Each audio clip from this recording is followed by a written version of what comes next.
Hey everyone, welcome back to the All Music Matters on That podcast. I'm your host Brian. And today I welcome to a very special guest.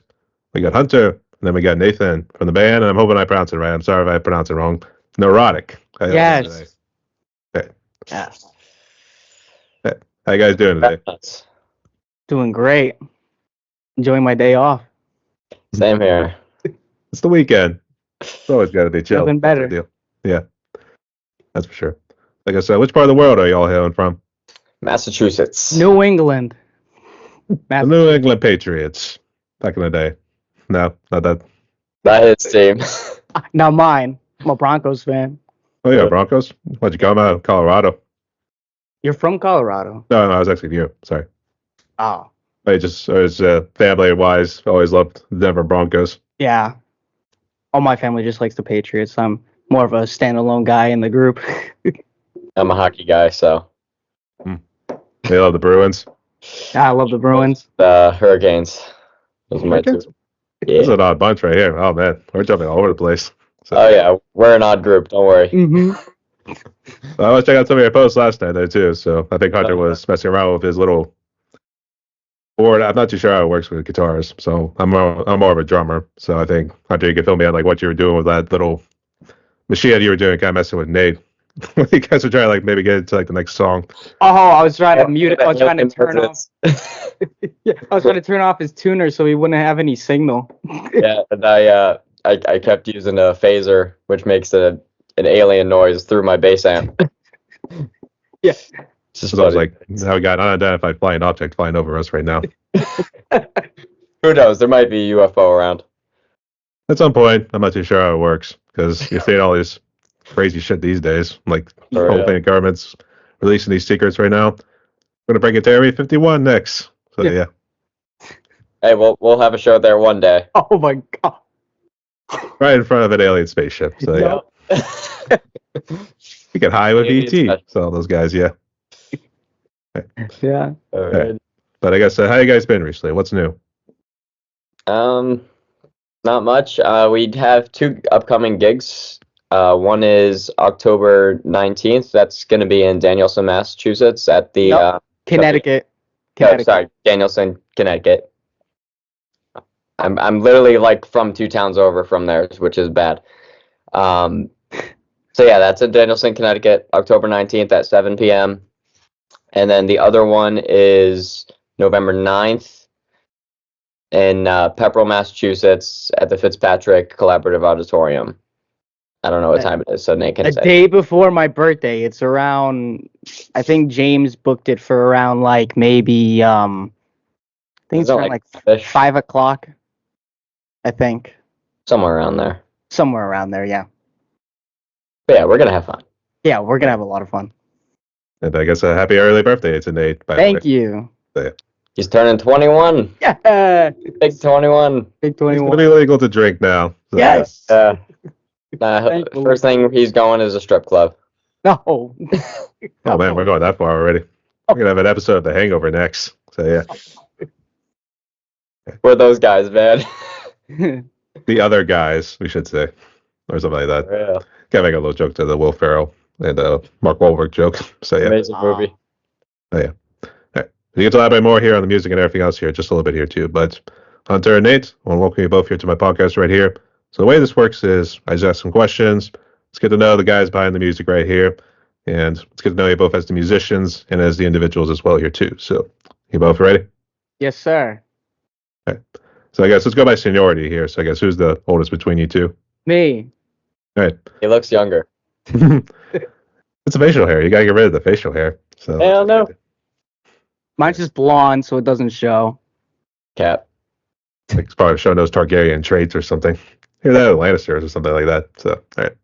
But anyway, Nate, here's how it goes. So, tell us your backstory right here. I guess who are you? I guess what role do you play in the band, and how did you become a musician? Well, my name is Nathan Surratt. I've been playing guitar now for 5 years. November makes 6. I play guitar. I call it Guitar One because me and James both do lead and rhythm stuff. So I wouldn't classify one as lead or rhythm.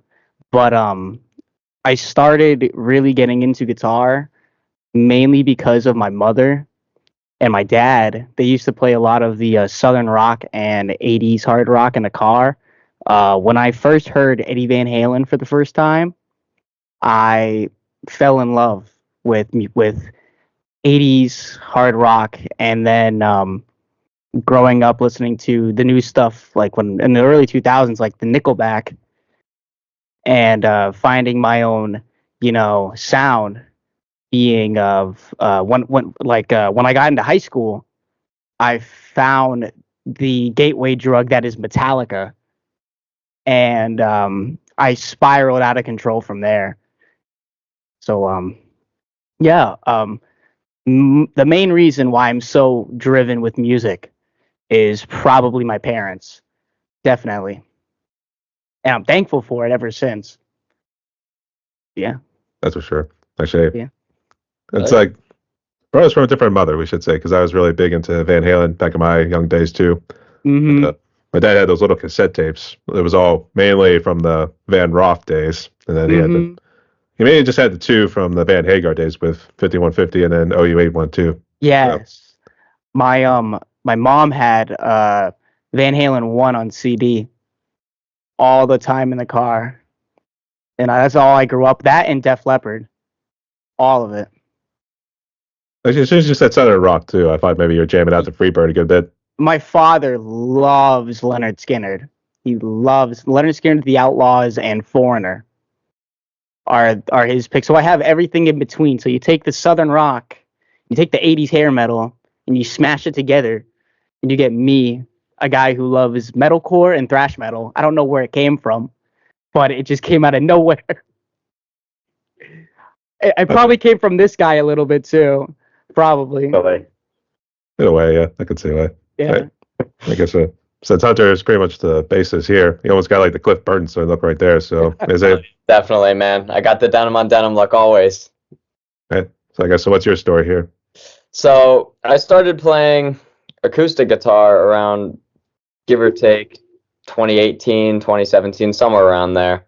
And, I originally was starting to play guitar, and my entire family is musicians. My dad's a drummer, my brother's a guitar player, my stepmom's a singer. So it only made sense that I was the bass player of the family. So, somewhere along the line, I fell in love with the bass. I think my first bass was a Epiphone EB0 that I actually stole from my sister. Don't steal, kids. But Quote unquote steal. yeah, steal. But yeah, and then here we are, like 10 years later, and it's freaking crazy. So, but a lot of my influences are Bullet for My Valentine, Metallica, Nickelback, Green Day, The Offspring. I'm into a lot of the punk rock stuff, all the way to thrash metal, and just all over the place. So It's probably real big into Sex Pistols, and then to kind of transition right into the '80s thrash of the old days. So yeah, The Clash. Clash. Yeah. That's pretty cool. Hell yeah. And, Well, actually, I was gonna say, how'd you two meet? Were you both? Did you guys go to the same school? No. we lived one town from each other. Like one town. We didn't know each other. We never met each other for like 17 years of our lives. And then we came together just out of nowhere. Tell them how we met. Do you want me to tell you how we met? Okay. So I mean, hey, we need some good entertainment value here. So Yeah, let's yeah. see what you got. So yeah, So, at the show that we're doing October the 19th, we're being joined by a band called Nameless, who their lead singer's name is Jason, who I knew from school. And I was in Nameless kind of off and on for a little bit, helping out, playing the guitar and stuff. And one of the days that I couldn't go to rehearsal, this guy got an interview for the band the same day. And stuff really didn't work out, I never really went to the rehearsals anymore. But me and Hunter talked maybe twice during that whole ordeal. And about like 5 or 6 months later, he texted me and said, "Hey, I know you play guitar. You want to come do a rhythm opportunity?" And I told him no. And then 4 months later, I texted him back 4 months later saying, "Hey, you still have that opportunity?" He said, "Yeah." And ever since that, we've been through what, two bands, Three bands. 3 bands, and we stayed a package the whole way. Always stayed together from that point. Mm-hmm. So it's cool. It's been a wild 3-4 years, definitely. Actually, they kind of sound similar to like how Slayer actually met, more so when Kerry King met Jeff Hanneman. Except one of you guys had to be the receptionist at the desk, just pointing people in the right direction, and still playing your instrument. So that's why you know it was pretty laid back in the '80s. So that was one thing. So I guess let's go jump into the band here a little bit here too. So I guess who came up with the name, and I guess who wants to give the history lesson today? So that was me. Surprisingly, Yeah. the past two have been me. So don't be selfish. So we used to be called Cowboy Killers, and we actually used that name on a song that's going to be on our upcoming record. So, and then we basically like it used to be me and Nate, and then we had like an old singer, and just trying to make a band, and that didn't end up working out. So, and then we reconnected with James, who was he's our guitar player, our other one, and he used to be in a band called Through the Skull with us, and that was out of Dudley, Mass. Shout out Josh Hickey. Yeah, amazing Prodigy drummer. Yeah, absolutely. He's in a band called Hookshot now. Really good hardcore band. But yeah, so we reconnected with James. What was it, Nate? October of last year. October of last year, yeah. And we jammed once, didn't see each other for like, I want to say 6 to 8 months, and then reconnected, and then here we are. Yep. And the name Neurotic, that came from actually a 3 Days Grace song off of their new record, Explosions, which is funny because my other buddy, his band is called Time That Remains. And ironically, that's also a 3 Days Grace song. So, just a couple little fun facts. Say next thing you know, it's going to be Animal I Become, or something like that. No, I think that's taken. Probably. It's probably a cover band. Probably. That, or I Hate Everything About You. So, yeah. At some point, we'll have a song called Riot. Let's start a riot. So, yeah. Actually, now we're going to start Cousin Ninja 2. I want to see motherfuckers start a riot out there. Give me a fucking circle pit right now. I love that, Walst. It's almost like that. Like, stop fucking around. Let's get it down and dirty or something like that. So, yeah. Actually, it's always a metal band when it's usually involving something that sounds like a smart word, for instance. So, like, I always know Neurotic was like used for like a couple things. I think back in the day, before Cryptopsy became Cryptopsy, the original name was Neurosis. So, just kind of a fun fact right there. So, all right. And just real quick, can you just give the current lineup? The current lineup? Yeah. So it's me on guitar, James on guitar, Hunter on bass, and then we have a drummer named Juan. He is everybody's favorite. So we call him a Puerto Rican because he knows the Spanish, but he doesn't know it fully. And me being a guy who works with 2 Dominicans knows a certain degree of Spanish too. So I go back and forth with him in Spanish, but he'll kind of understand what I'm saying, but also not at the same time. So I have to kind of give Espanol. So yeah. Sí, the poquito habla, and I'll have to tell him, like this means this means this, and I sit there and I tell him, ain't you Puerto Rican? Shouldn't you know this more than me? Because I'm not even anything Spanish. I'm just French. Probably tout français. That'll do. Oui, oui, le français, à tout le monde. À tout le monde. À tous mes amis, yeah, dude. One of the best action. Megadeth songs out there. I say Yeah. debatable. Actually, I did see Megadeth, so that was pretty fun. I want to go see Megadeth pretty bad. I What's saw that? him. The thing that was a little disappointing was when they did Tornado of Souls, he didn't actually sing the chorus line. I think he wanted the audience to sing it. Uh, I did kind of wish he had stayed up there, but he was kind of moving around the stage, I guess, interacting with the. this guy over here begged me to learn Tornado of Souls on guitar because he wanted to cover it, and I said, No. that solo is so hard and basically for my hands impossible because I already have to compensate enough with wah. So it's not saying that I'm not good. I am a little not gonna toot my own horn about it, but what was his name? The original guitarist of Megadeth. What was his name? Marty Freeman. Marty right? Freeman, yeah. That dude's on another level than what I am.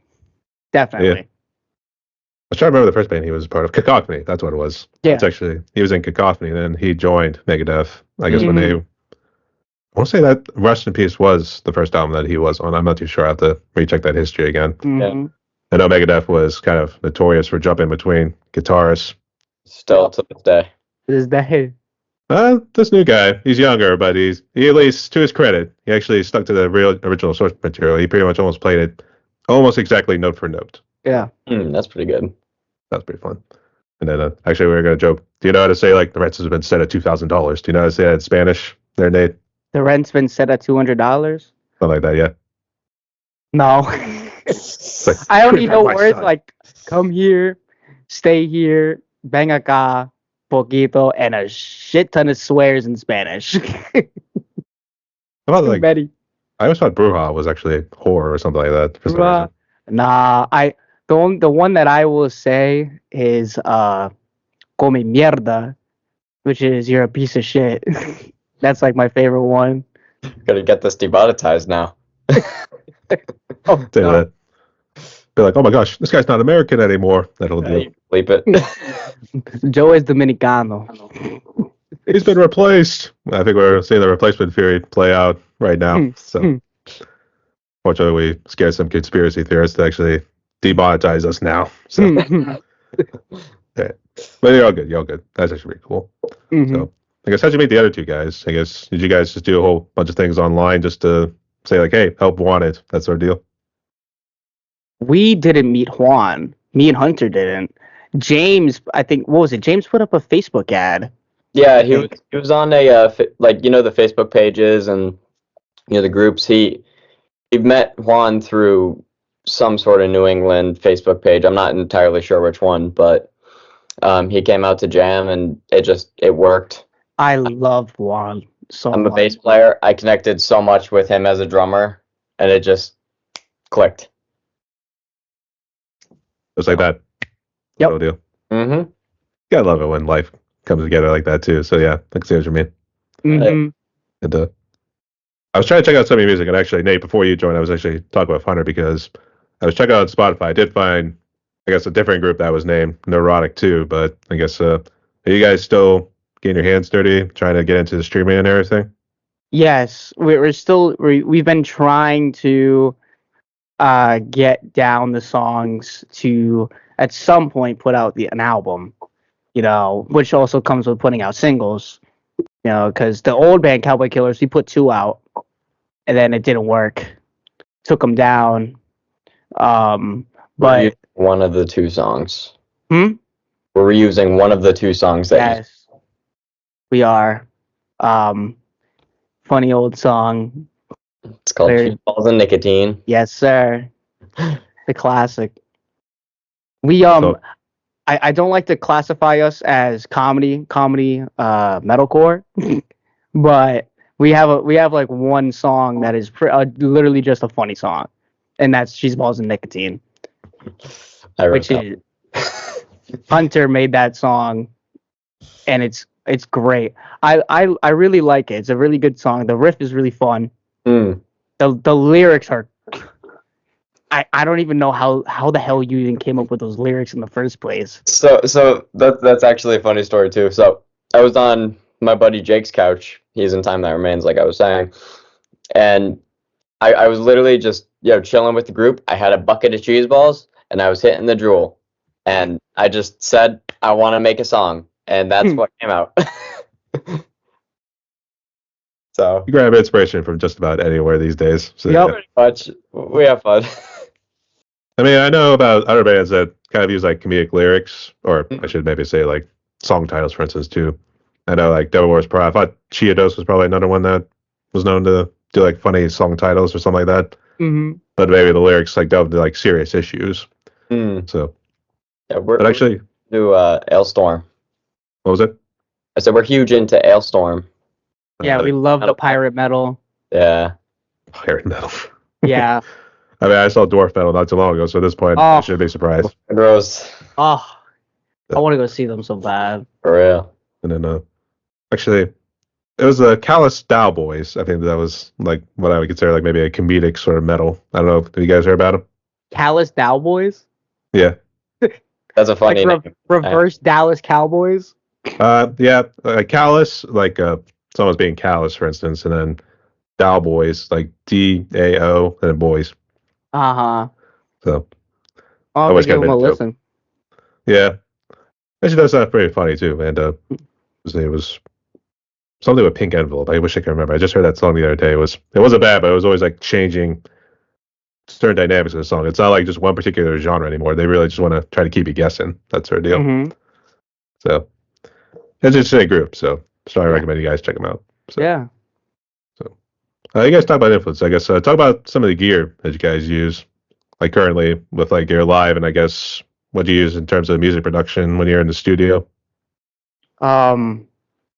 So the gear side of the stuff, for at least for the guitar, me and James use a quad cortex for the what is it? It's basically a preamp, right? Or like an amp sim, basically, at the end of the day.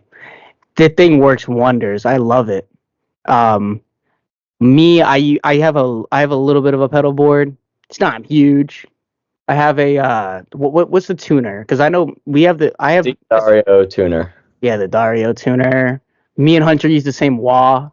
Morley Power Fuzz Wah. The Cliff Burton is it the tribute model or is it? It's not the Cliff Burton tribute that came out. I want to say like around 2018 or so.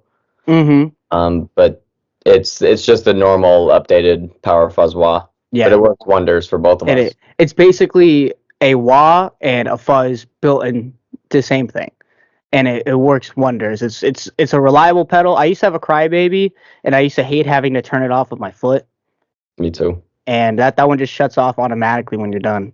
So, and then I have a Rat, like the standard Rat distortion pedal, which is literally just noise, is what I like to call it. I used to use it back in the old the first band me and Hunter were in, Oppressus. Yeah. We used to have like this old Marshall, or I had an old Marshall, and I used to turn the Rat on and it would crank. It was bad. And it would just be feedback. It would literally sound like I'm trying to manipulate Kurt Cobain's tone into mine, basically. But I don't even know what the drum kit is at this point. We have like 3, I want to say. Yeah. Because we I have James has one, and then Juan has like 1 or 2. I'm not entirely sure, to be honest. you know the saying, you got to have at least 5 drum kits lying around. We're drummers. We improvise. That's our deal. Yeah. Yep. The guitar that I use most often is a White Jackson with EMG pickups. I don't know the model or I know the brand. It's Jackson. All I know is that it's white. It's got 24 frets. It's got active EMGs, and it plays like a mofo, and it shreds. And I love it. I use that. I have an ESP Snakebite, the James Hetfield signature model. It is right here. It is my baby, and I love it, and it plays amazing. And I also have I have another Explorer that is what me and Hunter like to call the no-name Explorer, because some dude must have just taken the body of an Epiphone and smacked it on a random guitar's neck. and it plays great. I like to call it the eat shit guitar because the eat fuck that James Hetfield used to wear on the side with the tape.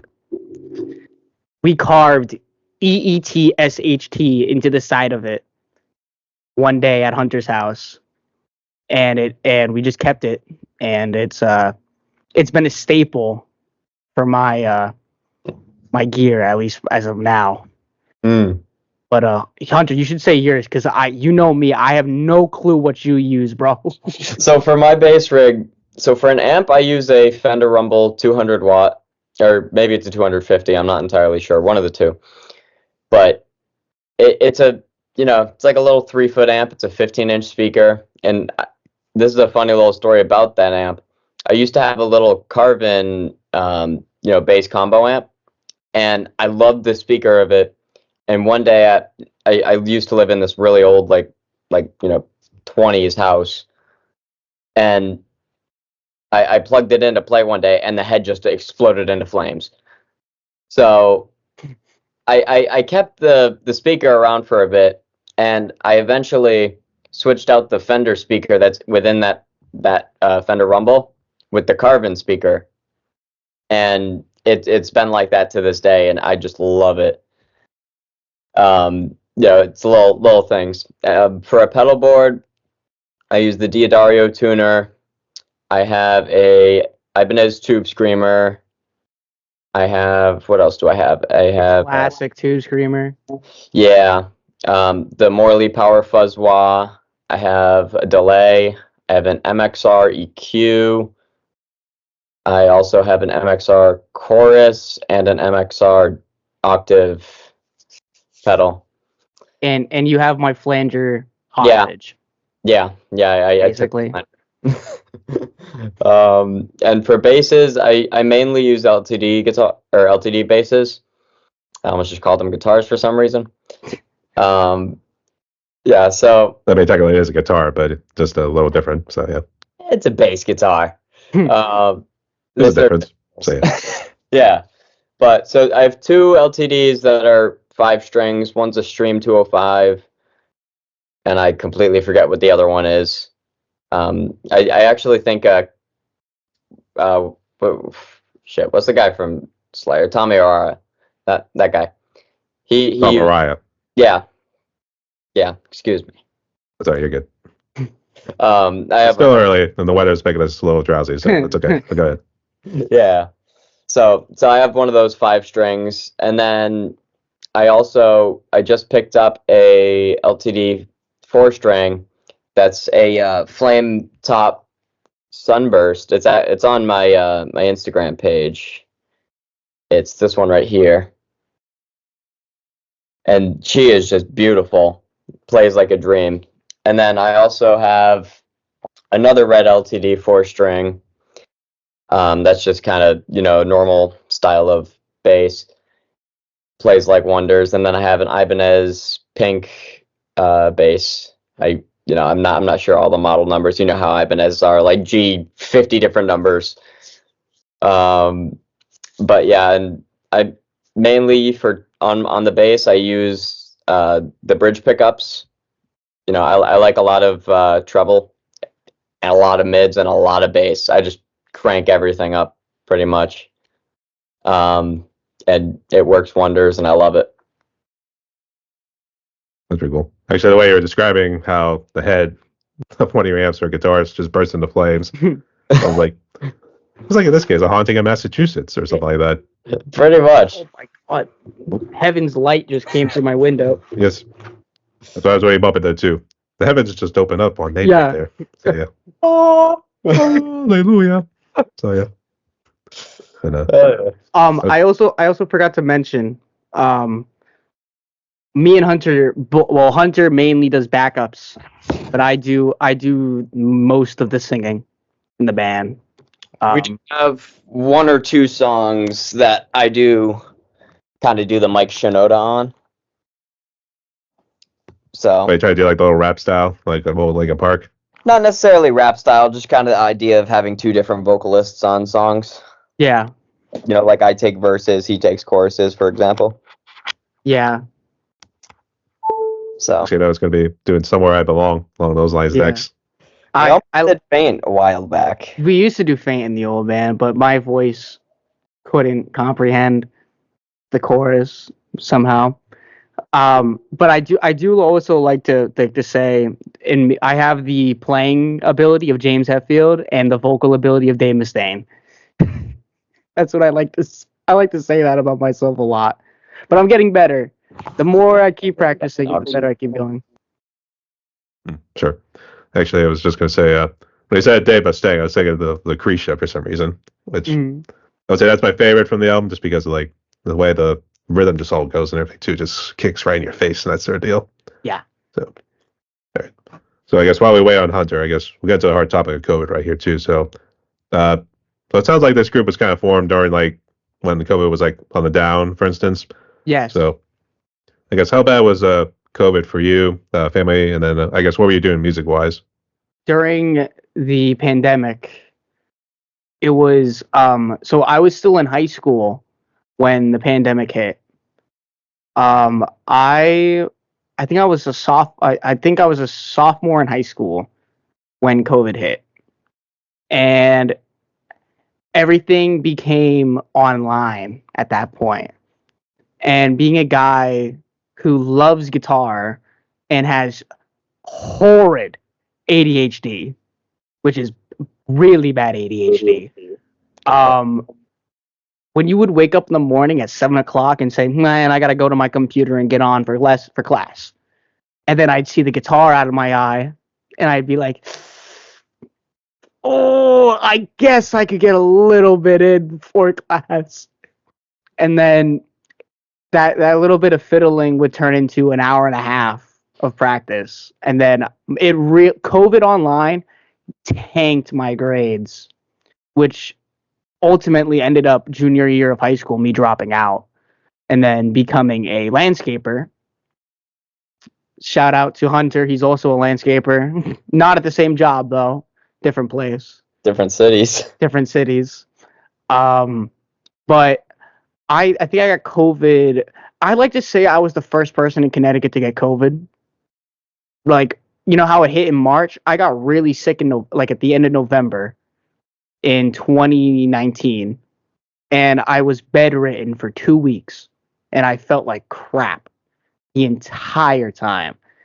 And after like another maybe 2 months, the schools started to get kids getting sick constantly. And then once a kid got sick, that'd be okay, 2 weeks out of school, do your online classes, come back in 2 weeks. But then it got to no school. Yeah.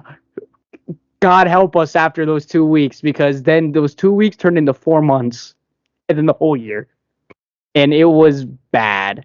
Like at any time a kid would get sick, it'd just be back to online and just miserable. It was some of the worst. It was the most boring year of my life, I like to say, at least social wise. Practicing wise, I was on my grind during COVID. Like I just sit in my room. I have a Marshall Code 50, those ones with 100 presets on it, and I would grind Metallica. I'd grind Van Halen.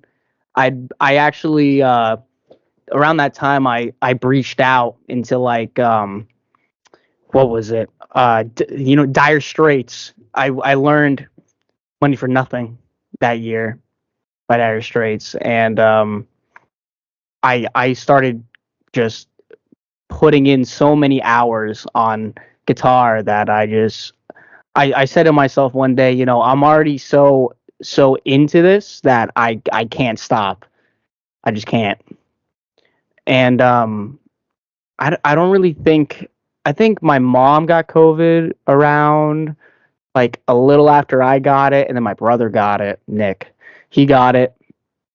I don't even know if my dad ever got COVID, really. I never asked.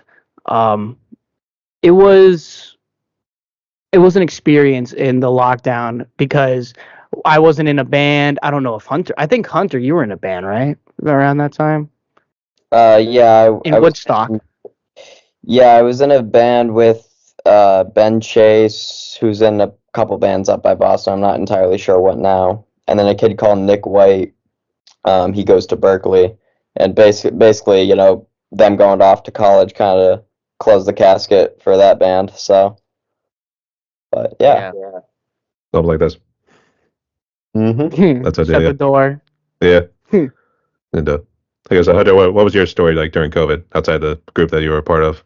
Yeah. So, well, originally at the beginning of COVID, we actually were like, my dad was totally cool with letting us actually practice. You know, we had masks on and shit. I hated it, to be completely honest. You know, I was the vocalist at that point and the bass player, so, you know, but with the online school stuff, you know, like Nate said, it turned from 2 weeks off into a year and a half. And, you know, during that entire year, I was just playing a lot of, you know, Green Day, 3 Days Grace, all that stuff, you know, and smoking a lot of weed, to be completely honest. Well, You know, yeah. missing all my classes and stuff, you know, but I did eventually, you know, I got my shit together in time for me to pass, so that was good, and I graduated in 22, and here we are. But I've gotten COVID, I think 3 or 4 times, but I think only like 2 that I've actually tested for. Because in my mind, you don't test, you don't have it. Well, in your mind you do, so I could say why. Yeah, so True. I guess, what'd you guys use in order to like do your classes on? Was it something similar to Skype? It was Zoom. I think used Zoom. Yeah. I think it depended on the class because I remember very faintly that my construction class was on Zoom. Microsoft Teams also. But I think funny enough, I had a guitar class. I had Guitar 1. Shout out Mrs. Anderson. I love Miss Anderson. Shout out. I appreciate everything she's done for me because I would sit in her class like my freshman year of high school when I actually, you know, was in school and COVID wasn't a thing yet. She Wait, you were in school? So yeah. I wasn't just skipping classes, staying home. No, I actually went to school. She actually would sit me down and say, look, because I started guitar right around 8th grade, and I was already at a semi-decent, like I already knew how to play bar chords, I already knew how to play power chords, and I just didn't read sheet music. And she would tell me, look, I already know you're at a better level than these guys, so just practice whatever you need to practice and kind of pay attention. But she was like, you already know the stuff. So like when they were learning Every Rose Has Its Thorn, I was sitting there learning the bridge to Fade to Black in the back of the room. But yeah, construction class was mostly on Zoom, and then guitar class, Guitar 1 and Guitar 2 were on Google Meet, Google Classroom, I think it was. That's how it went. Something like that. Actually, I think construction was actually a workshop, or I guess it's always different. It was practically workshop, like it was all wood, but the class was listed as construction, and we literally, when I was a freshman, I had that, and then I got into construction 2, which was when COVID hit. Mr. Joyce, I don't know if he's retired yet. All I know is he was old and that he liked to drink black coffee, because you would walk into class and you could smell it, and it was potent. Really, it would, just smelling it would wake me up. That's how you knew it was rich. He would have those, like, you know, those still really heavy duty radios that people have on job sites. That's what we had in the construction room, and I would put it on. There's a station around here called the Pike, 100 FM, and it would play classic rock all day long. And I would crank that thing. People would freaking hate me because they'd be sitting there going, "Oh, yo, you hear about the new Juice World? Boom, boom, boom, boom, boom, boom, boom, boom," and I'd be like, "Nope, sorry." Putting on the classic rock, listen to this Def Leppard for an hour and a half. So I was like, you're gonna like it, you're gonna love it. That's Yep, what I do. you're gonna like the 80s hard rock in rotation for an hour and a half, and you're gonna like it. Then when Halloween came around, we blasted Slayer's Raining Blood. So, yeah. Yeah. You guys did actually ask if you guys did get sick with COVID there too, but it looks like you guys are okay. So that's all good to hear. So Yeah. good to have you guys along for the ride here too. So Mm-hmm. and actually, I was going to ask the workshop teacher. I guess do you think it was maybe an Irish coffee? I have no clue what kind of coffee it was. All I know is that thing was probably his life support at that point because he was old, but he wasn't too old. Like I think he's still teaching. I think I talked to one of my classmates from high school, and I think he's still teaching construction. Well, technically wood shop, but I think he's still working. I don't know what was in it. If it was Irish, if it was French, if it was like Chinese, I don't know. All I know is that it did its job, basically. That's all that black matters coffee, at the end of the day. Death Wish coffee. Death Wish coffee. Death Wish coffee. All right. That's interesting. All right. But I guess outside of maybe getting some maybe more guitar work in, I guess what are sort of blessings in disguise you think COVID kind of helped you guys with? Time at home just to practice, to be completely honest. Yeah. Grinding for 10, 12 hours a day. Just that was mainly what helped both of us. And actually, when I went back to high school, I had two teachers. I loved them both. Neither of them actually work at the school I was at anymore, but Mr. Jackson and Mr. Wiggin, thank you for everything you've done for me. Mr. Wiggin, he taught me a lot of what I knew on bass because he was also a bass player in the area. And I had him for, I believe, Guitar 1, Guitar 2, Music Tech 1, Music Tech 2. So I had him for like 4 classes. And then Mr. Jackson, I had him for 2 classes. One was History of Rock and Roll. One was the music business. And then I actually peer tutored a Guitar 1 class with him. I was basically like the second teacher my senior year. And honestly, being able to teach kids, like, it definitely helped me within my own playing because it was like I can point out these bad habits in the kids. I can take all that like stuff from that classroom and put it within the own band. Like for instance, Nate had used to have a couple bad habits, and I was on his ass about. That's true. The little Free Stooges sort of actually right there be like, a bunch of guitar players know how to play the instrument. That's our deal. Yup. The bass player stands up. Yeah. That's our stand-up deal. Hitting that root note. That's our deal, yeah. So, I guess Nate. Mm-hmm. I was going to say, outside of maybe also getting some more guitar work in, I guess, what sort of blessings in disguise do you think COVID kind of gave you? COVID gave me a chance to slow down and appreciate what's going on in life. Because at that point, I was around 17, 18 years old. I like to tell people that I was at the bottom of the bottom at that point in my life. I had just broken up with my girlfriend, which, yes, Hunter, I had a girlfriend in my life. I just got through the breakup. Well, it wasn't a horrible breakup, but it was still a breakup at the end of the day. I sat down and said, what do I want to accomplish in my time here? And I said the only way that I can really make an impact is through music, because music, it as far as I can tell, music doesn't separate people; it brings people together. At the end of the day, it brought me together, is what I'm trying to say. I tell people, Fade to Black saved my life, and it did. I was, like I said, I was at the bottom. I was so down low, and hearing Fade to Black brought me out of a gigantic hole. And ever since then, I picked up the guitar, and I haven't stopped. Guitar is my therapy, and I need it. I need it to survive. And I tell everybody, if I didn't play guitar, I'd either be 6 feet down or I'd be slinging dope in the streets. And that's the benefit that comes with music.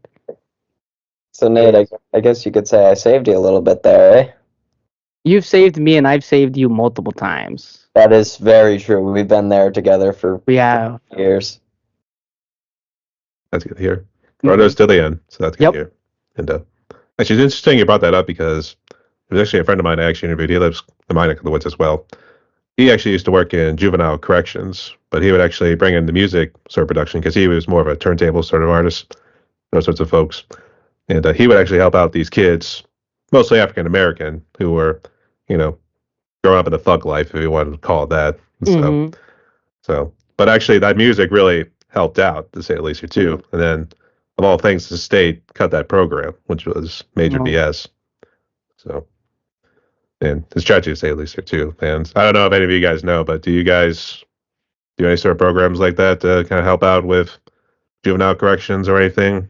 I know Metallica's organization, the All Within My Hands Foundation, helps out a lot with, I think, getting kids introduced to music. Definitely. I don't really know any other organizations that there are. Um, yeah, I can't think of any others off the top of my head. Um, but there's always a free fundraiser at the end of the day, and it's just listening to music. That at the end of the day is free, and it helps people constantly. Like I want to get a tattoo. Funny enough, how we were joking about Atul Lamont, I want to get that chorus tatted on my arm, and I want to get Mims on my shoulder somewhere. The music is my savior, because it is. But people just have to know that no matter what kind of music you listen to, at the end of the day, it's music. I don't care if it's folk rock. I don't care if it's sludge metal. I don't care if it's hip hop, Tupac, or Kanye West. It's music, and it makes people happy. We should do a presidential campaign about music. That's what they gotta do. For real. Someone get me a someone get me in connection with the running mates this year. I mean, hey, it would have definitely worked. Trust me, it'd be a lot better than what it is right now. Yeah. Like Yeah. this would have been a year definitely for like third parties. I mean, if they seriously pounced on that, I think they would have definitely been leading like probably 80 to 90%, to be honest. So Yeah. so tragic, to say the least, or two. But Mhm. I guess, Hunter, did you want to throw anything in there? I don't know if you know about any organizations that kind of do any sort of music. Honestly, Nate kind of said it all. I'm not huge into, all that stuff, but when the opportunity comes up, I donate. I actually used to be a part of what was it, a Relay for Life team, for all the cancer stuff. And we've over time we've just raised thousands and thousands of dollars for cancer research and all of that stuff. Our team used to be called Together for Tiffany, and Tiffany used to be my aunt, and she passed away from glioblastoma. So we've always been a part of that, and we've always tried to help out. So Yeah. I've always made it a point in writing lyrics that I think spewing nonsense is kind of bullshit. So I like sitting down and actually thinking and letting out what there is. One of like my main lyrical inspirations comes from depression. And because I like, if I ever feel sad, or if I feel like I'm down and I'm getting down in the hole again. By the way, that's a good song by Alice in Chains, by the way. Down in the hole. I like to write constantly when I feel like crap, because I know if I can get that message out to people, that they can relate and that they can feel better at the end of the day. I've always told the guys that the first thing that we ever, like, some of the first songs that we ever worked on, I said I want a song about suicide awareness. I really want a song about it. And as it stands, we have two songs based around it.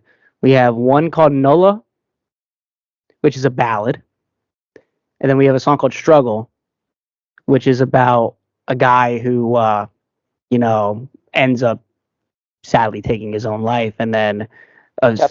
Somebody comes in, talks to him about it, and says why, what happened, what caused you to end it all. Basically, it's always been a point in my life to speak up if you are feeling like crap at the end of the day, because I've said it to Hunter before, and I've said it to a million people. I'd rather feel your weight on my shoulder with you crying than feel the weight of your casket on my shoulder. So it That's pretty means a strong right lot. there, Yeah. So I was gonna say, no matter what mood we're in, the lyrics are always going to be dark about something. So Yeah. we'll say your music sounded pretty uplifting because I was actually checking out your Facebook page. That's actually how I found out about you guys. Yeah. And looked like you guys were having a good time right there. I think I was seeing Hunter doing a little bass solo before you jumped into the song. Yep. We have a couple of them. Yeah. Is that kind of a little build up into the song, or is that actually in your recordings? It's not in the recordings yet. It might be. I still gotta talk with them, but a lot of the solos that we kind of do, they're just really to interludes in between songs, for live stuff. But we do have a song called Standoff that features it's a fast song. It has some slow parts, and there's a lot of guitar solos and a lot of bass solos within. Yeah. And it's instrumental. So, but it's a lot of fun. Mm-hmm. I would have said Mexican standoff would probably be a lot cooler. So no deal. No, it's all the three triangles right there. We go. We're pointing at both ends now. So there we go. Ow, my hand. Oh, we got a casualty. So That's fine. something. Actually, I do ask this question right here too. So I guess how's the music scene been like in your neck of the woods here too? Because in some parts of the U.S. and other people I've interviewed in and around the states, they say that the music scene seemed to be on a downward trajectory, and COVID just seemed to kind of make it hit rock bottom. So I guess has that been kind of a similar situation, and it's been kind of rising with like cover and tribute bands nowadays? Yeah, honestly, so just within the Boston area and all of New England, honestly, the metal and rock scene, in my opinion, has been skyrocketing. To be completely honest, there's really more shows than ever nowadays. At least local shows, smaller bands that are all young, upcoming, hungry to get to the top. We have some friends in a band called JVK that actually recently played Louder Than Life Festival, and I believe they're playing. If they haven't already played, I'm not sure, but they were at Boston Calling this past year, I believe. And we used to be in the little clubs with Time That Remains and JVK, and it's really cool to see everyone kind of growing together, and as a whole kind of A big giant family. Yeah, Basically, all under one common thing, which is music, which is great. That's good to hear. And, Yeah.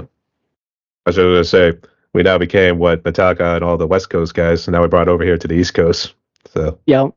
that's our deal. Yeah, that's cool. And I guess for music you guys have, I should say, done so far, I guess, whenever you guys were creating it, I guess, did you always start with the music and do lyrics and vocals last? Or did you get the lyrics done first and then put the music around it? So, the way we I'd say used to, because we talked about it a while ago. We had a lot of Hunter had a lot of old songs that could be implemented into the new band that we had. Cheeseballs and Nicotine is one of them that were in the old band. We actually tried doing another one a couple weeks ago, but it didn't work out. The way the writing style is now, basically, is that me and Hunter, well, depending on who does the song, writes the lyrics, and then we work around. Right, we work around the lyrics at that point, because then you also have a structure in mind to writing the whole progress. But the guys also made a really good argument about that if we all sit down and do it together instead of people doing their own separate things, it comes along a lot better, because the three songs that we wrote all together are, in a lot of our opinions, the best songs that we have written. And like the first one that we ever wrote together is by far like the heaviest and the most impactful one that we've done, which is Brain Rot. And that song has been here for so long that James used to be the drummer at that point until before we found Juan. So that's how you know it's stuck around, and how it is the most impactful one, at least one of the best ones that we do, at least. Still can't get over the cheese balls and nicotine. It's our song title. So. Every day the world make you feel so numb. Cheese balls and nicotine. I think every band always wants to do like a funny song, but I think something gets in the way. It's like, no, let's just keep it the way we want it to. So Yeah. it should be like a hidden bonus track, to be honest, there too. That's actually what they got to do. Because actually, I remember Between the Buried and Me, it's actually off their Silent Circus album. The last song, The Need for Repetition, is actually a hidden bonus track. And I think it's On the Man or something like that. I forget if that's the title too, but strongly recommend you check it out. It's actually pretty funny. So We saw Between the Baron and Me in concert. It was who opened? Who was the first band out? Was it So wasn't Luthro, because that was so that show that was at the House of Blues in Boston, and it was Whitechapel was the opener. Between the Buried and Me was the co-headliner, and then it was Trivium. yeah. Honestly, Whitechapel blew the roof off the place. People were going crazy. Like there were so many crowd surfers that they were literally toppling. Security couldn't keep up with them. It was bad. And I then, thought I was gonna go deaf. I thought I was gonna get killed at that show. Like the lights were flashing and just screaming everywhere. I was like, oh my god, I love it here. We were at the rails for that show. Yeah, it was great. Between the Buried and Me, you know, I get the genre, but when we saw them, the songs that they played, it reminded me of jazz mixed with metal. Because it was like it almost kind of like metal ska, kind of. It was weird. Guy got a beer chucked at him. The guitarist. we went like this. Yeah, he went, don't do that at the crowd. But no mas. yeah, no mas. Actually, I've always been meaning to actually see them live because they actually are among one of my favorites. And actually, I remember Colors, that album, that actually got me into them too. Mhm. Love Into the Sky. I'd say I've always blasted that one pretty good. And Yeah. I was gonna say, what year was that? Was that That recent or was was 2021, I believe. No, Or was it 2022. 22? Yeah, because Yeah. it was an October show. I remember, because remember we were standing outside of Fenway, and we were like, yo, we don't need our sweatshirts. I thought We it don't need our was. sweatshirts. Hunter, it was October because it was cold at Fenway. I remember, because we literally had to walk down to a Dunkin' Donuts, and I had to get an hot chocolate because I was freezing. That's why. Okay. I was gonna say iced coffee? Yeah. No, I get iced coffee year round here, but if I'm really cold, I get a hot chocolate. It's like The my New man in the England, north. yeah, the New England special. If it's 32 degrees, wear a sweatshirt and sweatpants. No need for a winter coat around here. And if it is still cold, if you go to Dunkin's, you get a medium iced French vanilla regular, and you say you park your car in the Harvard yard. That's what you do. So he's got something, a little Boston accent there too. Mhm. So yeah. I think they were doing, going back to Between the Buried and Me, I think they were actually covering their full The Great Misdirect album, and then maybe like one song from like their Colors album, which I think was White Walls. So Mm. that's what they were doing. Yeah. But yeah, they do mix around a good bit. I mean, sometimes it gets a little jazzy at times, Mhm. or maybe more so with like the keyboard doing a whole bunch of shticks or whatever you want to call it. Yeah. That's so cool too.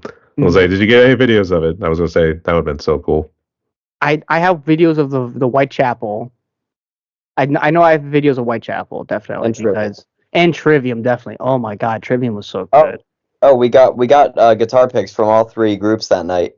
We did. Yep. I have them in a frame up in my attic. But Yeah.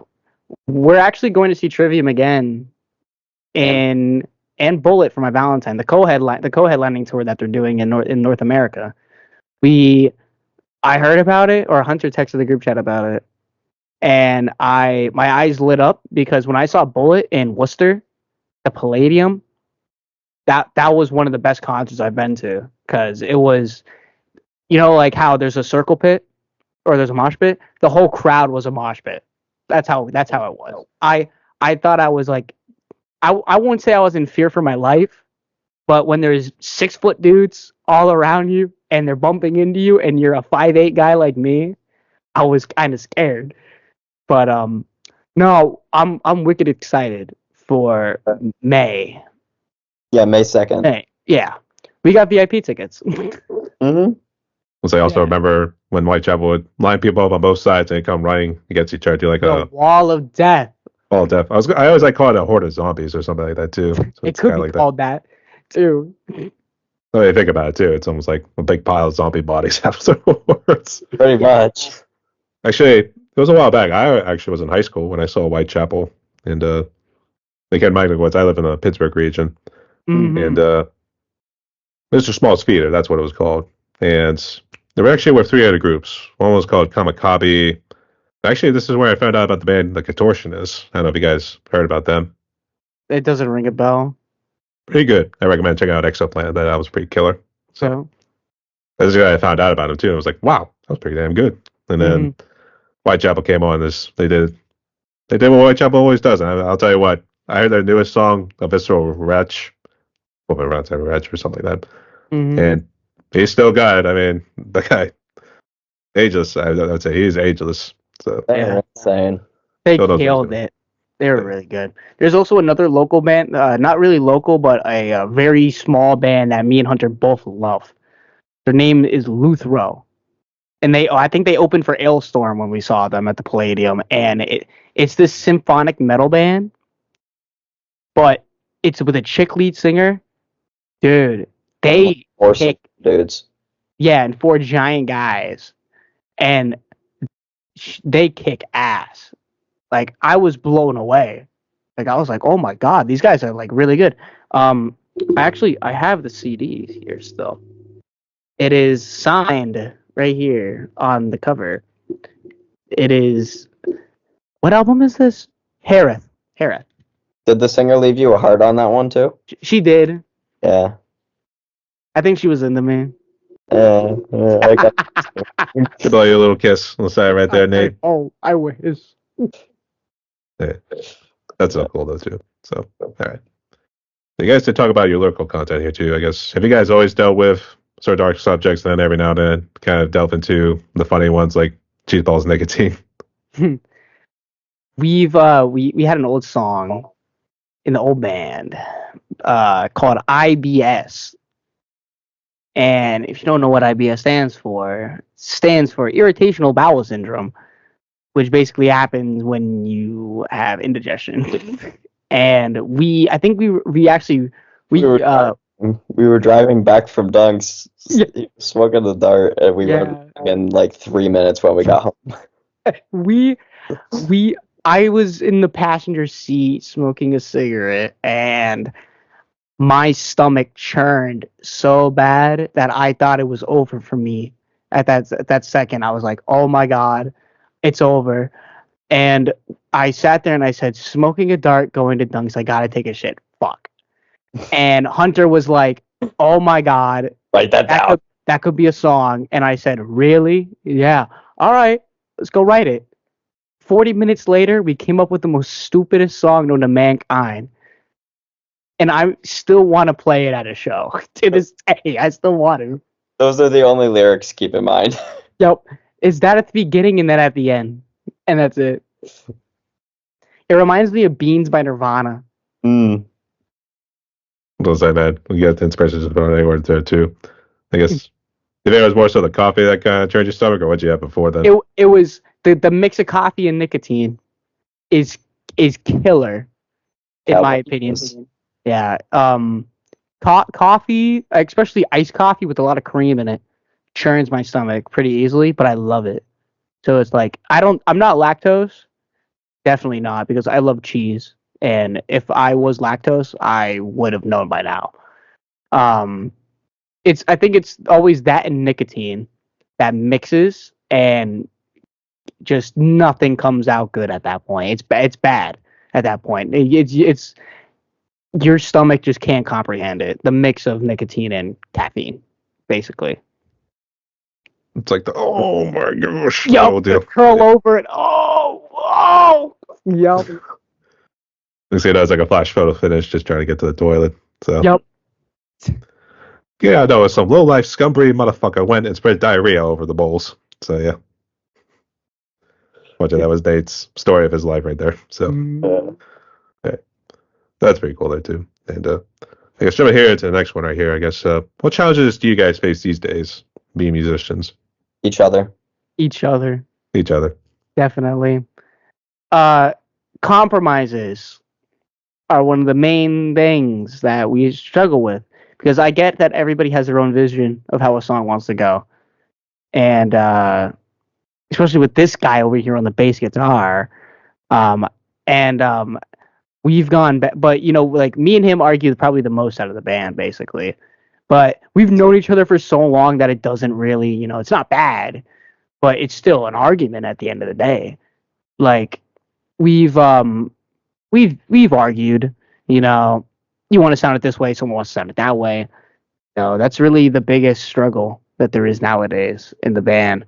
Other than that, it's like the time is okay. The drive ain't half bad. It's not like I drive. It's this guy who's driving me. But Get your license, bud. I'm trying. Okay. Trying. But that's like the main only difficulty in the band is compromises. Everything else we're happy, we like each other. Some people a little too much. Hunter don't like how I go and hang out with James too much. He gets jealous. Okay, I made James's girlfriend pretty jealous Sunday, so that's crazy. We love James's girlfriend though. Sam's a great person. Yeah. We love Sam here. But yeah, that's probably the main struggle, or the biggest battle in the band basically is somebody wants it one way, one dude wants it the other way. At the end of the day, we find a compromise. It doesn't go horribly wrong. It's not like Most of the time. Most of the time, yeah. Some of them will get a little bit, heavier arguments, but most of the time it's sit down, talk, relax. Yeah. I mean, we've definitely gotten to the point where, like, me and Nate will literally tackle each other, and then 5 minutes later we'll be hugging each other, smoking a dart. Like, yup, we did that. We did that one practice in the yard. That was awesome. Yeah. I mean, you guys are almost close to get ready to sword fight with your guitars during Hunter was doing the alien noises. So yeah. Yep. They push you. They knocked over the microphone too. I barely even pushed him too. I like that. Just got with the both. I just lost my footing because I wasn't expecting a push. I lost my footing. I thought you tripped over the pedal board. I think I might have gotten caught on the pedal board probably. I like that. Was there an audience in front of you guys, or were you just kind of like doing your little? That was us. That was us in the practice room. We were just recording to see if we can get any clips online, and we did. And then it's $1 million shot, yeah. So, yeah. And then the Sunday after that, we did a live stream on Instagram Live, and then that was in front of James's family mostly. There was a couple other people there, but it was kind of just like a little backyard thing just to get our feet wet. You know what I mean? Yeah. Yeah, purpose for the big show, yeah. Mm-hmm. Yeah. I guess have you guys just started doing concerts? Because I didn't know if you guys traveled to like other parts of the states here, just to, like Vermont, New York, maybe Maine or something. We'll get there. We'll get there at some point. I've never done a gig before. I never have. All the last two bands that me and Hunter have been through stopped right before we were doing gigs. It was like no pressure. Yeah. No, well, we did a backyard show, so I think that kind of counts towards something. Hey, we did it. Man. We did. We got people. Yeah. Yeah. Actually, is this the first time you're traveling out of state, going to Connecticut? Or I guess one of you lived in Connecticut too, so I guess it's not really. I would classify it as kind of getting out of the comfort zone, kind of, because we don't even practice in Massachusetts. We practice in New Hampshire. We go to Greenfield, New Hampshire, 2 hours away. 2 hours away. Yeah, on a Sunday, because my ass has to get up at 8 o'clock in the morning, constantly on Sundays. I'm up every day, so I don't know what Yeah, you're about. me and Hunter are technically at least when I knew Hunter, we were both originally from Connecticut. I live in Massachusetts now, where we both do now. I was raised in a quiet little town called Thompson, Connecticut, and The haunting in Connecticut. So yeah. the haunting in Connecticut. Yeah. Danielson's only like maybe 20 minutes from the border, so it's not that bad. I mean, it's basically like going back to where I started at the end of the day.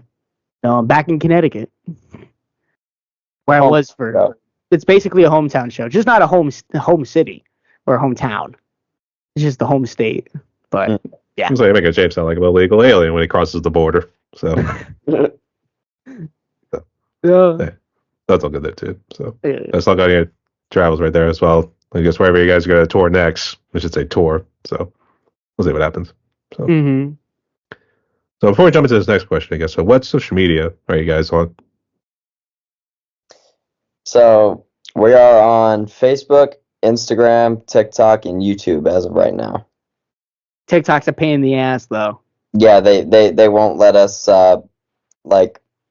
sponsor our posts or anything, because we deal with topics of depression, with drugs and alcohol.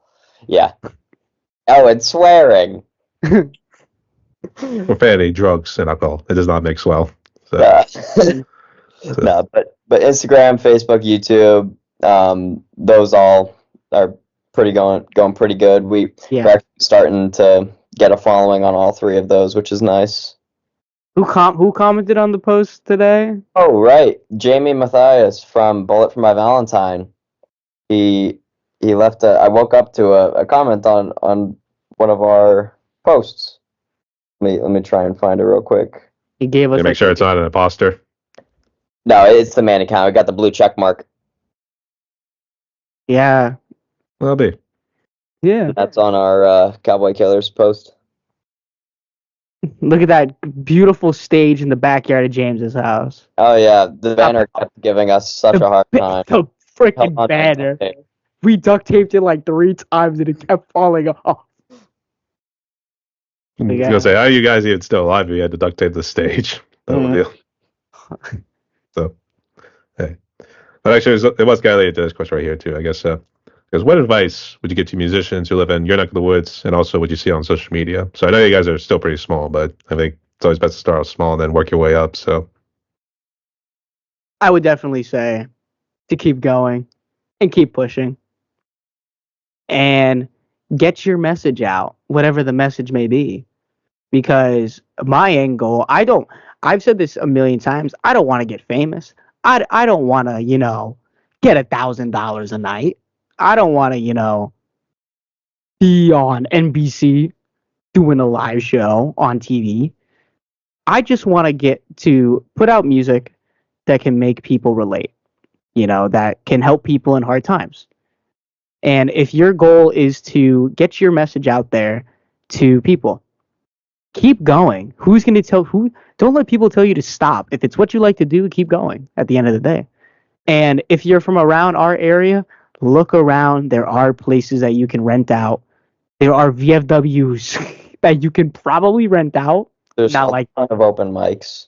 There is a lot of open mics. There's always bigger venues at the end of the day.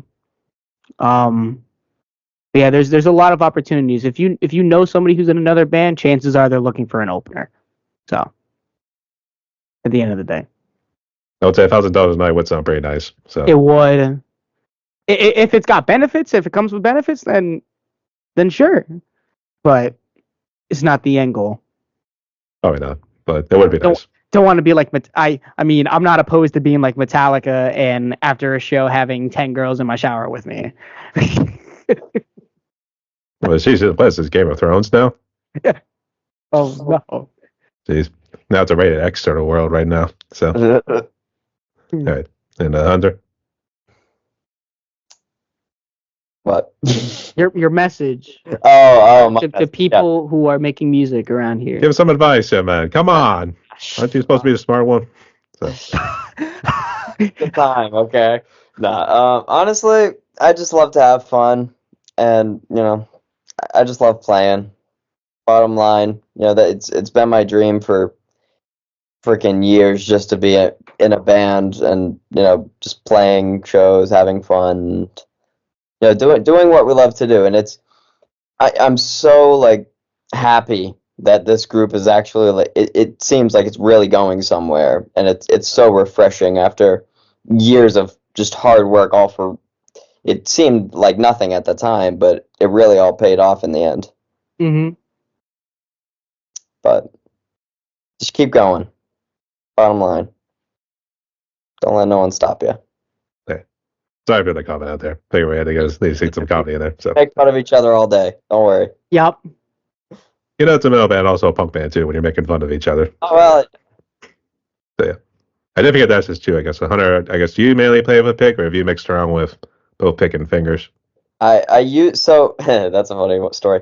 I used to play with a pick, and then me and my brother got into a little argument in the car, and I socked his head into the dashboard, and I broke my hand. I got a boxer's fracture on this part of my hand, and so I couldn't play with a pick anymore because it just hurt so much to play, and so I started playing finger style, and I really just learned, like, I think it was all of Kill 'Em All and all of Ride the Lightning. I mean, minus Escape. Oh, it's a good song. We always gotta leave out Escape. I mean, jeez. It's It is a Escape. great song, though. It is a great song. It is a great song, but yeah, and then that really got me up to speed. Learning all the Cliff stuff, and just honestly using three fingers and getting really fast. It's fun. It's really fun. I was like, what? No love for a pinky? You got the four finger Play in. them quads. We'll get there. All Nobody hand rolling, so yeah. uses pinky. Come on now. I mean, hey, it could probably work. So, and then you gotta use the thumb to kind of like keep yourself balanced right there. Otherwise, it gets kind of a little funky there. Yeah. Otherwise, use it for what I call the slapping little deal. Hey, I'm wearing a chili pepper shirt. Oh, it brings out the flea sort of deal right there. Okay. What do I have? I got a Def Leppard shirt on. That gotta be the one and only Sabbath. Oh, the classic. I love the song Black Sabbath off of the album Black Sabbath by the By band Black Sabbath. I mean, 3 times in a row. So yeah. I think he's getting inducted into the Hall of Fame, man. Does he? Ozzy Osbourne. I mean, she's took him that long. Yeah. I thought he was already there. I would have thought so too. So, I thought they were like still trying to debate whether to put Ted Nugent in there. I wasn't too sure. I think Ted Nugent should be in the Hall of Fame, definitely. Stranglehold is one of the best songs ever made, in my opinion. That riff is gold. The thing is, my dad would tell you that he was he was always the opening act. So I mean, that's what my dad would tell you. But he would respect him in terms of musician wise. I would always say this. Ted Nugent is like if a Republican played guitar. That's what I say. Because my dad told me his first concert he ever went to was he snuck out and went to see Ted Nugent in like, I don't know, like somewhere in like this like late 70s into the 80s. And he came out and he shot a bow in the air, boom, and fucking blew up. And then he started playing Cat Scratch Fever. And I keep telling my dad, I'm like, damn. It's like I feel so left out because I missed all the good stuff back in the day. Hunter's stepmom got to see Metallica with the original lineup.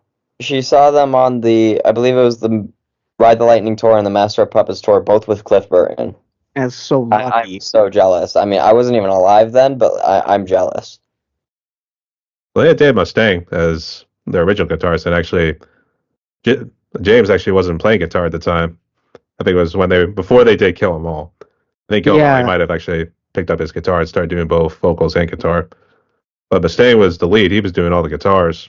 That's the guitar you hear on like Hit the Lights, Metal Militia, and Jump in the Fire, and Phantom Lord. He wrote basically almost all of Ride the Lightning. It's just all performed by Kirk Hammett at the end of the day.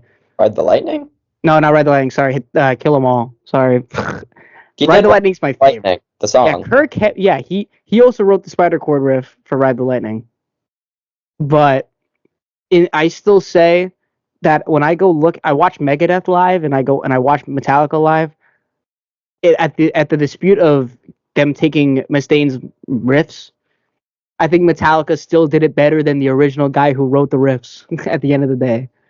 So I thought they I don't- kept his riffs for those 4 songs, and They then I did. thought, okay, yeah, they gave him credit. I think they gave him credit for the ones on Kill 'Em All, and I think Ride the Lightning.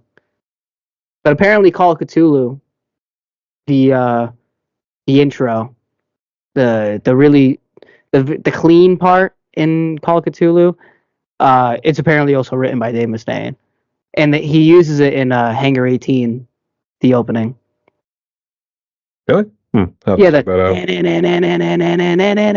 it's the same chords. Oh man, Yeah, actually, I think he was almost gonna do Mechanics, which almost is like 4 Horsemen just done Megadeth style. yeah, that's mechanics on Like cocaine. 4 times speed. The 4 Horsemen on cocaine is what I call it. Basically, yeah. Yep, I mean, he probably was on cocaine, to be honest with you, considering probably. all what they did. He back was then. he was a drug addict. Dave That one, Mustaine. too. Yeah, Like, how are you still alive, to be honest? yeah. So, God bless the guy. It's good to see he's Yeah. still kicking some ass these days. Mhm. Actually, that was also the first concert I saw All That Remains and Mudvayne live, too. They tour a lot together. Mm. I always thought Megadeth always mixed around with the groups, because I thought last year they did Lamb of God and In Flames. Mm-hmm. I think they always like want to pull in the big X, too. Yeah. But still good nonetheless, too. So, Mhm. We need to get another Big Four reunion. It's, actually, I mean, they're in 2026. Master of Puppets hits what 40, I think so. and 40. doesn't Megadeth also hit 40? Rest too? in peace. Rest in peace, yeah. And then Yeah. they got Rain of Slayers. Blood. Yeah.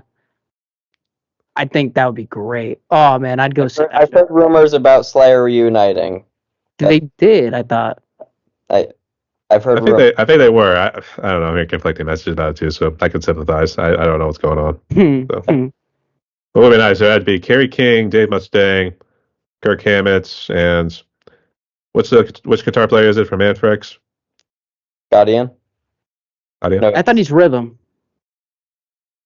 And Scott Ian rhythm. Scott Ian. singing. I would have thought Scott Ian was the lead. he's He singer. might be. Something. I don't know. I'm not a huge Anthrax guy. Me neither. They're enjoyable every now and again, though too. So Yeah. it's like, oh, Anthrax, good. Mosh Pit's a great song. Jump in the Caught in the Mosh. Jump in the Mosh is a really good song. No, Caught in the Mosh. Oh, Caught in the Mosh. That's what it is. Caught in the Mosh. Yeah. And there's Madhouse. Madhouse.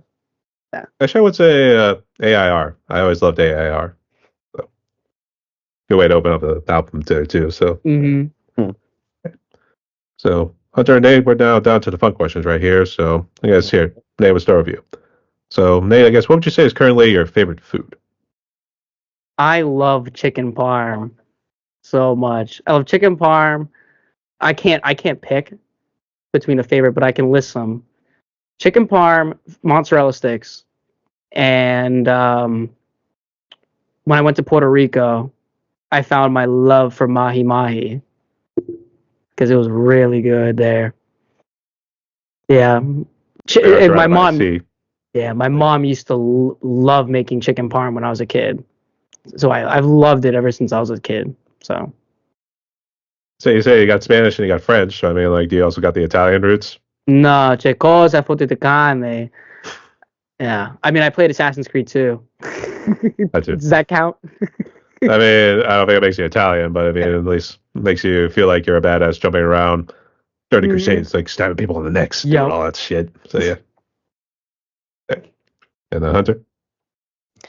Yeah, my favorite foods probably I love sushi. You know, tuna, salmon, the spicy rolls. Those are my real favorites there. I love chicken parm also. On top of that, I gotta go with the classic Dunkies iced coffee. You know, It's not food, that's a drink. it's similar. I go But that for was coming up. Stick to the script. So I go for the donuts and the all the breakfast food and all that stuff. Snack and bacon. Yeah, yeah. a little coffee and donuts. That's always like the little police sort of stereotype they would always throw. So yeah, Hey, we're landscapers. close Mhm. enough. So all right. And for the next one right here, Nate, I guess what would you say is currently your favorite movie? Or if you have a TV series too. I haven't gone to a movie theater in like 5 years. My favorite all-time movie is Cars. Since I was a kid, is Cars. My favorite show that I've ever watched. If there's any early 2000s kids listening, they'll know what I'm talking about. There's two. Back on Cartoon Network, there used to be a show called Destroy, Build, Destroy. When they would destroy a build, or no, they destroy a building, they build it again, and then they destroy it again. And another show, Total Drama Island, back from the early 2000s. And regular show. Those three, definitely. I can't pick one. What? No, Ed and Eddie? I guess I kind of watched. Can I have a jawbreaker? Yeah, I guess I kind of watched. I mean, those early 2000s Cartoon Network Nickelodeon shows. I was a little bit too late to watch like the Cat Dog, that kind of Nickelodeon era. Like, there's one I do remember watching constantly is Dexter's Lab was one. And Hunter will remember this show. Hunter, remember Johnny Test? Of course. Mm-hmm. I mean, he's got the outfit kind of resembling Johnny. To be honest, too, so, I mean, She just needs my hair. it's the blonde hair, yeah. Yeah. Actually, it looked like it had like an orange outline to it too, so maybe we gotta do that. Mm. So, right. And Hunter, Yeah. So my favorite movie, Star Wars, Revenge of the Sith. To be honest, that's just always 10 out of 10. I can watch it without getting bored a million times over. And then my favorite TV series, funny enough, Star Wars: The Clone Wars. I'm just a huge Star Wars guy. I was gonna say, was that 5 minute bits? Was that what it was, or was it more the regular ones that came later? The Clone Wars was on Cartoon Network. It was. From like 2008 to like 2016, I believe. And then they stopped it. Yeah, and then they came back out. I think it was in 2020 with the season 7, and it was just perfect. I love it. So I do remember they did like 5 minute bits, and this was actually before Revenge of the Sith came out. And oh yeah, the little micro series. yeah, it was like a little micro series. It was still continuous, but they only last like 5 minutes, just like kind of give you this and that. It was still cool, but I was like, damn it, that was too short. That was getting good. So yeah, had to wait like maybe a whole week or something like that just for the next bit to come out. Mm-hmm. I think you're the first one actually said Revenge of the Sith was your favorite too, because I think everyone would say 4 through 6 was probably their favorites. I think 1 through 3 was the best, to be completely honest. I mean, that's what I grew up with, you know. Those. I mean, I was the same way too. I mean, I know the first original ones came out in the 70s. I caught them when it was like on VCR. So Yeah. I can relate. Fair enough. Okay.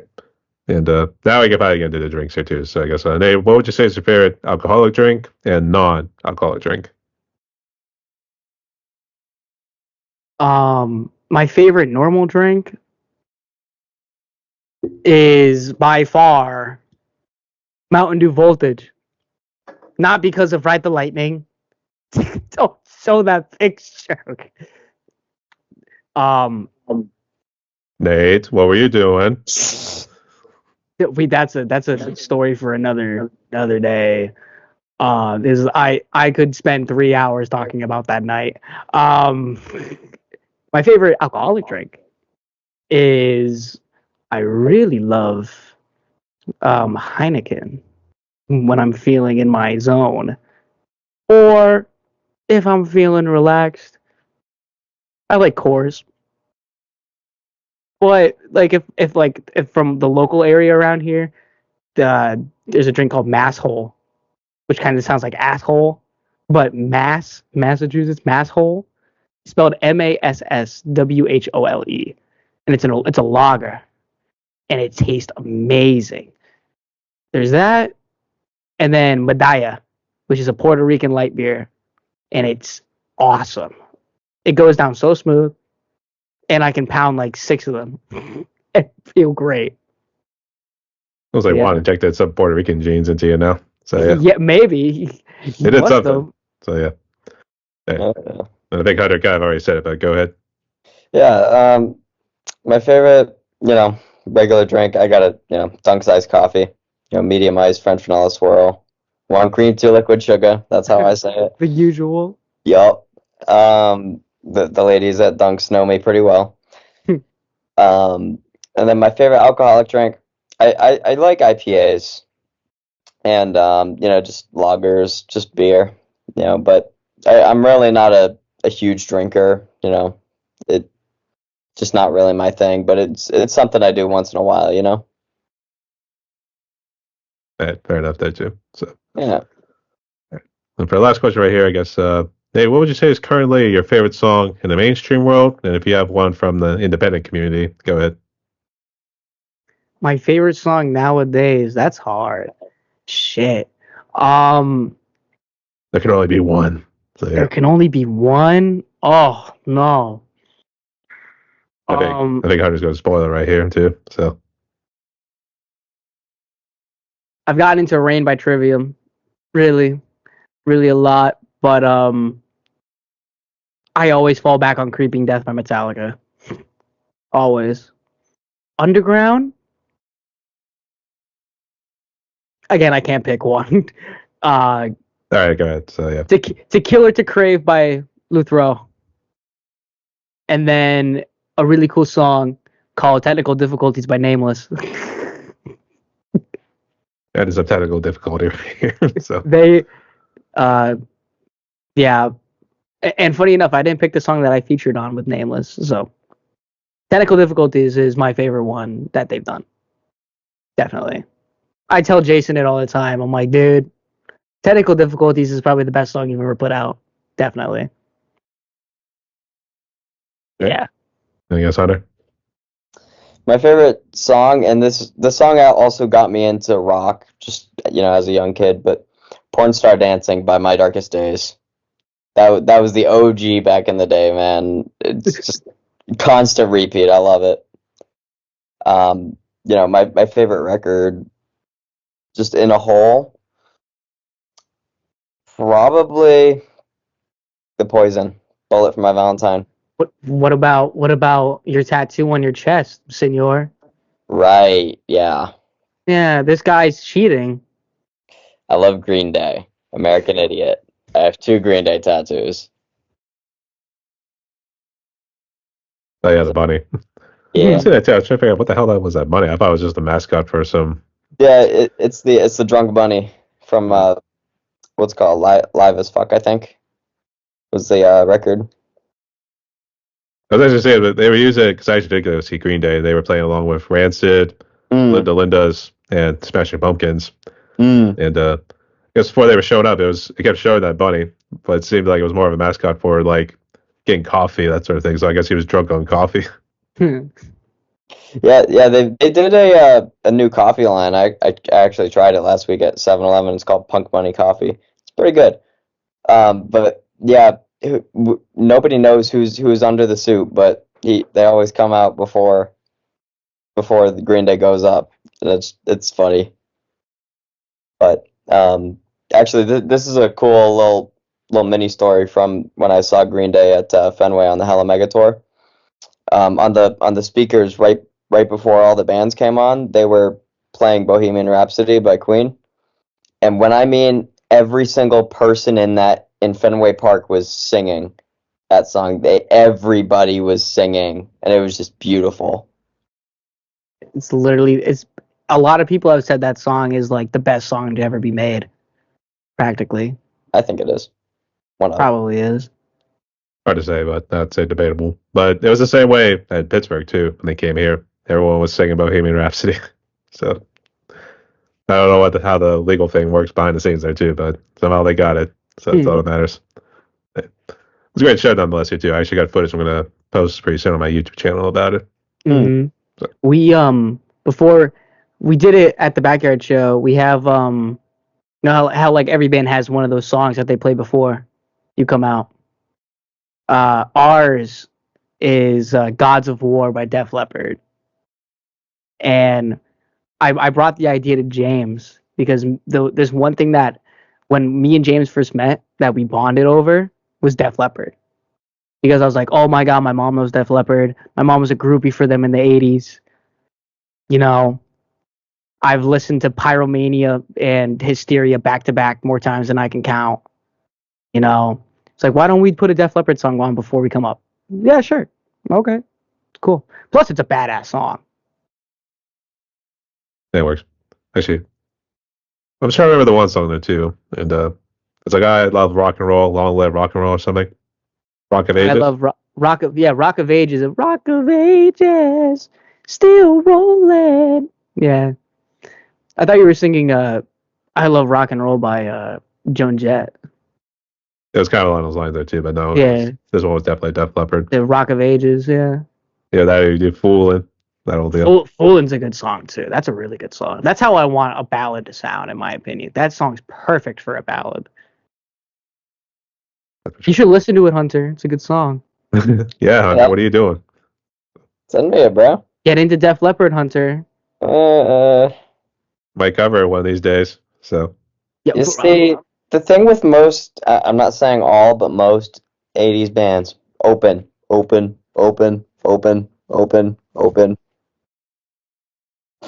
example, Running with the Devil by Van Halen. They're running with the devil. Boop, boop. dumb. That'll do. That's it. I mean, hey, it worked. I mean, as long as it all comes together, it doesn't matter what it was. So Yeah. So, Hunter and Nate, we're down to one more question on my podcast right here, I guess. So before we jump into it, do you guys have any questions for me? Or any final words you want to say before we jump into it?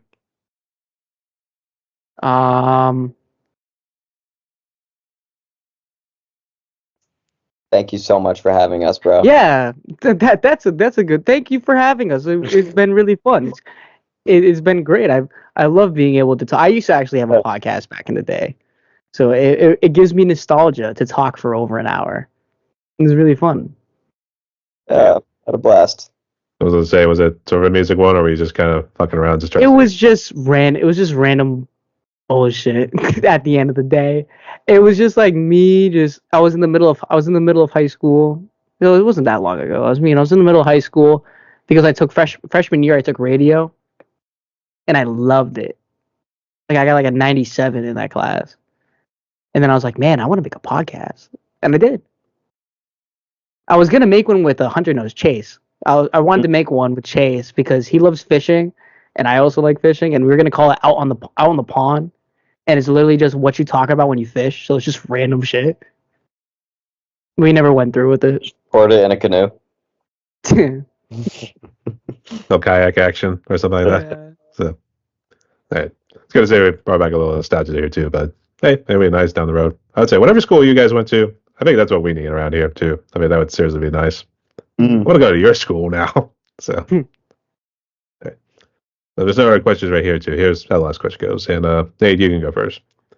So given what COVID has done, obviously, I know you guys got sick right there. So I know you guys kind of went through a little bit of hard times right there too.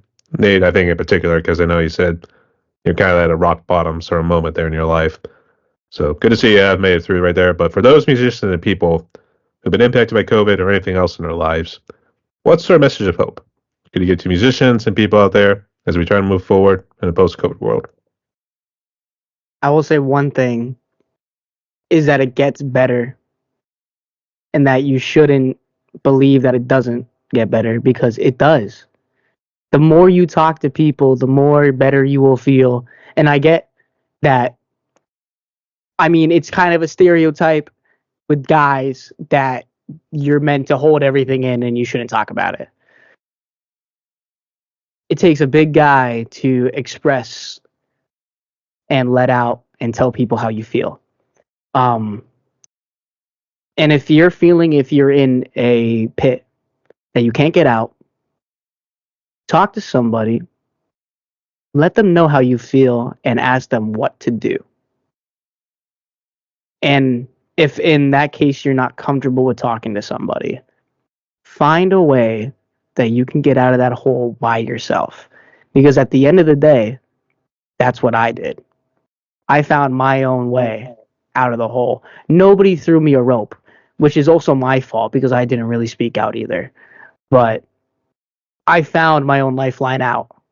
So, and I thought it was over at that point. I thought, man, this is how it's gonna go. But if you keep searching, you will find a way out, definitely, because I did. And I bet so many other people out there have. So just keep fighting, keep going, and find your own way out. Life moves. Yeah, life moves on. Nobody said life was easy at the end of the day. That's what makes it life. It's unpredictable. So just at the end of the day, you get knocked down, you go up, take the standing 8 count, and keep going, fight on. Right. Let's say Hunter can try to top that, or do you guys steal all your words? No, he got me. That's why I'm the front man. So, I was trying to give him a chance. I was trying to see if the spotlight would be on him there too, but nah, and Nate okay. said it all perfectly. All right, sounds good. I guess in this case, Nate spoke like a true prodigy. So Yeah, I also want to say that the music, and to anybody wondering, I am at the best place I have ever been in my life right now. I've never been more happy than I am making music and living out my dream of being able to get my voice heard and let it all out. Because, as I said before, guitar and music are my therapy, and I need it to survive. So, keep going and don't stop. Don't stop. Believe that'll do. hold on to the feeling. Get copyrighted. Yeah. Oh jeez, no, we got copyrighted. So there, we all get that too. So that's fine. Okay. Thank you so much for sharing that, Nate. It does really mean a lot. So, all right. So Hunter and Nate, we reached in my podcast right here. We did talk for a good bit. So I guess before we close out right here, do you guys got any shout outs? Any final words you want to say before we jump into it? Just come out to the show if you're in the Pepperell, Mass area or the Danielson, Connecticut area, October 19th and November 9th. We'll be there. We'd love to meet all y'all. Rock on. Thanks for having us, man. No worries. Yeah. Just out of curiosity, it was 50-50 when I reached out because I was actually looking for some groups and I figured, these guys are young and new. So let's see what happens. So it's good to have you guys on here too. So, and, what are you going to say? Yeah, same thing what Hunter said. If you are willing to go out and watch and see a bunch of young, angsty guys who want to be noticed and want to be driven, come pop out. Also, as I said during the whole thing, shout out my mom, shout out my dad, shout out Miss Anderson, shout out Mr. Joyce, shout out Hunter for keeping me going. James. Shout out Juan and James. Shout out Kim, James's mom, for letting us practice at her house. Shout out to the Slozar family. Yeah, shout out to the Slozar family. For letting us play in your backyard. Yeah. And shout out to all of the friends who have encouraged us to keep going and to believe that it can come true and to keep us going. And also, thank you for having us on. This has been great. This has been a privilege and an honor. And if you ever want to do it again, just let us know because I'll be back. Definitely. We'll be back. Yeah. All right, sounds good. We'll be back. No deal. I'll be back. You'll be back. Jeez. All right. That's a good day. I want to make a fun day. That's staying. So, all right. Yes. I guess just real quick, can you just list any new music? I guess do a little promotion right here too. So I guess you got any new music coming out? I guess any other shows outside of two you maybe mention? yeah, as we said, Pepperell, Mass, the 9th of November, a day before my birthday. So show up to come support and have fun. Catch us in Danielson on the 19th too, and come support Nameless too because they're also going to be there, and also on the 9th, come support the other two bands playing with us. Nameless will also be playing with us again, and Three Phase, the great people in Three Phase that Juan loves, and I love Connor. Connor's a great guy. And come support the guys like me, Hunter, Juan, James, and also Jeremy. Shout out Jeremy, our photo taker and stool handler, who carries my stool onto the stage for Noah. And also James's brother Hunter, who's also there's two Hunters now, who was also there to support. So yeah, Yeah. Hunter. One. But yeah, another special thanks to the Slozar family for appreciating us put on some loud, annoying music, and to Kim for letting us practice in her yard, in the garage, and be noisy and Every week. and make her whole yard smell like smoke. But spoke, yeah. I think your neighbors might actually like you for once. So, Yeah. okay. But to close out like this, everyone, my guests today were Hunter and Nate, hailing from up the New England region, Massachusetts, Connecticut areas right there. So they're part of the band Neurotic. Make sure you go hit them up on all the socials and hopefully get on the streaming platforms at some point here too, but we'll have to see what happens. We'll see. We'll see what happens. As I said Hopefully. there too. So go support the music. Let's go help our brothers out right there. So Hunter and Nate, wish you all the best going there forward there. So you stay safe because it is a crazy world out there. And you rock on. Yeah. Stay tuned, y'all.